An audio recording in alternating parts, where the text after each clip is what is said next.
Today I'm talking about 3 Kevin Smith movies that I'm just calling the leftovers because I couldn't fit them into a category with other Kevin Smith movies that made cohesive sense.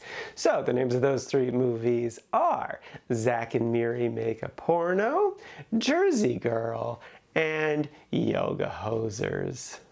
First up is Zack and Miri Make a Porno. This is a 2008 film starring Seth Rogen and Elizabeth Banks, and hot damn did I love this movie. I have seen this before a number of times. It's been a few years, so I wasn't exactly sure how well it would hold up. There were a few jokes that I don't think have aged the best, but the movie does not linger on them, so I was kind of able to sort of just ignore them or not really give them the time of day and just enjoy the movie for what it is, which is delightful, charming, and just a wonderful little experience. I crazy enjoyed this film. The basic premise is what the title says. Zack and Miri are these 2 high school friends who are kind of losers that can't really afford anything, so they need to pay their rent. They get desperate and they decide to make a porno together. Not just like a sex tape sort of thing, not like an OnlyFans sort of thing, like a full-on production value porno. At its core, it's about their relationship. It's this love that they've shared between each other that they are able to express somewhat, but over the course of the film, they both discover that actually, no, there is a lot more deeper love between us than we realized. And it's just beautiful. Like, Elizabeth Banks gives such a great performance in this. Like, she's clearly the standout of the film because she is able to express these complex emotions of being hurt by the actions of someone you love so dearly and not wanting to express those hurt emotions, but still having them right there behind your eyes. It was so heartbreaking, but beautiful and easy to latch onto. I am a fan in general of stories of best friends who want to date each other but don't because it'll mess up the friendship, just because that is something that's happened to me multiple times throughout my life, so like, it's cathartic to see it in a film experience. But yeah, Elizabeth Banks was just something else in this. And like, the chemistry between Zack and Miri was spot on. Yeah, no, the whole thing is just so good and fun. This is without a doubt one of Kevin Smith's best movies because at its core, it had a really good emotional center. And yes, it did go to some ridiculous, silly degrees that Kevin Smith likes to do. It didn't get too absurd. He kept it grounded and more or less realistic. So it was just a really good balance of everything. So yeah, no, I crazy enjoyed this film. I would totally recommend it. It is about making a porno, so it is silly at its core, but I don't know, it's just a good, fun time. And again, Elizabeth Banks stole the show. She gives such a great performance in this. So yeah, no, thoroughly enjoyed, definitely recommend.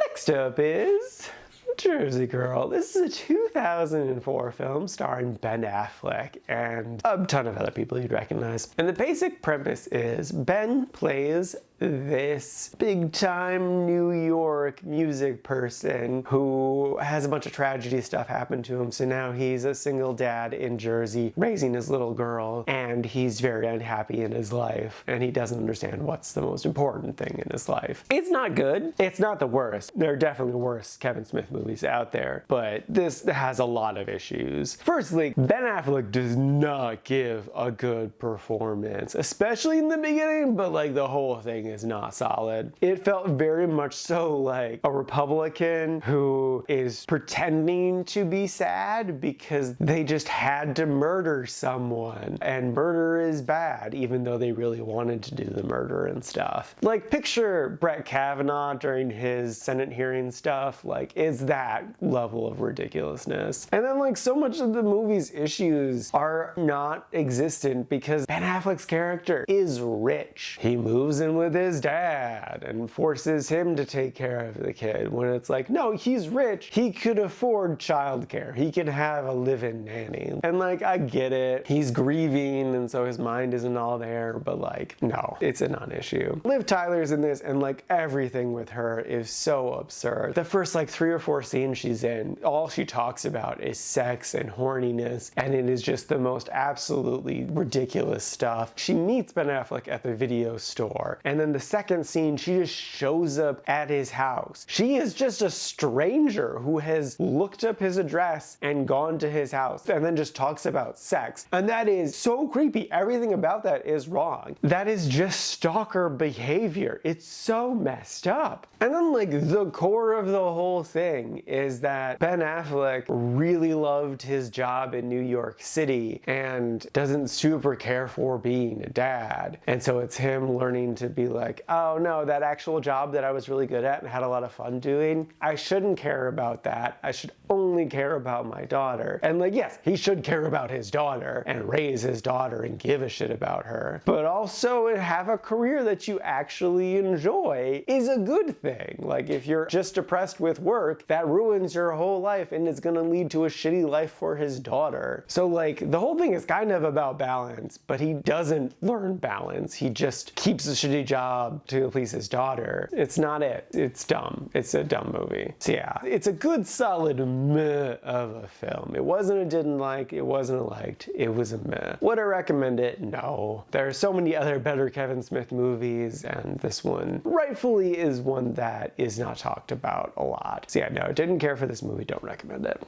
And lastly is Yoga Hosers. This is a 2016 film that stars Kevin Smith's daughter and Johnny Depp's daughter, who in real life had been best friends since kindergarten. The basic premise is they work in a convenience store in Canada, and there's some secret hidden Nazi stuff that's going on. What I like about this movie, I liked the leads. There is good, solid chemistry between them, which makes sense because they've been actual friends their entire lives. And when they were riffing off each other, he was fun, he was enjoyable. I think had the movie stayed grounded, stayed in that area, and not gone to all the absurd places, it would have been a really good, fun film. But he really, really wanted to make this silly, goofy monster movie, and man, does all the monster stuff just suck. Like, it's a while before they even really introduce any of it, and it feels so disconnected from everything else that they had set up. And then also, Kevin's filmmaking in general is just so lazy here. There are so many scenes where he just plops the camera on a track and has it just go back and forth as the scene's playing out with all of this unmotivated movement and uninteresting camera setups. And like, I know he can be a good director. I've seen it, which makes this so frustrating that he just didn't put effort into that aspect of this film. Like, he was just here to have a good, fun time with his daughter and have all these fun, silly monster stuffs. And it's just so disappointing and frustrating because he can do it. He can make a good film. And I would honestly be cool with seeing those two women doing something again with more effort behind it. So yeah, no, I didn't hate this movie, but I didn't really care for it. It's a good, solid meh. I would not recommend this one.